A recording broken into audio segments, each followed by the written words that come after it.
Hey everyone, Ross McCorkle here with another episode of the Depot 180. Last episode, I discussed the possibility of an intriguing addition to the Steelers rookie minicamp this upcoming weekend in Ferris State corner Shon Stephens.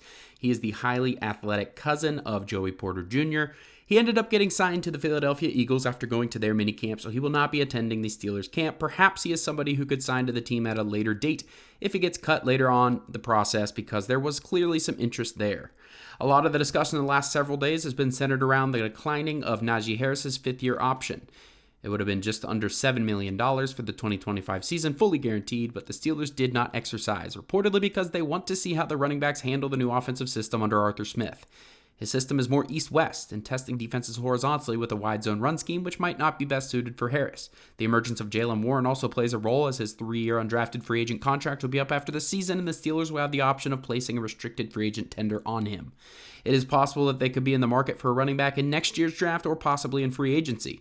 A pair of draft analysts released some early projections for next year's draft class, and the running back class looks very impressive early on. The defensive line class also looks to have a lot of talent, and those could very well be two of the Steelers' top needs next year. It would be great timing to have needs align with the strength of the class once again, like it did this year with tackle, center, and wide receiver. Former Bengals wide receiver Tyler Boyd signed with the Tennessee Titans. There were reports earlier in the offseason that the Steelers had interest in signing him, but that died off pretty shortly after free agency began. The wide receiver market is very thin at this point, and the Steelers are likely to add a veteran at some point in this process.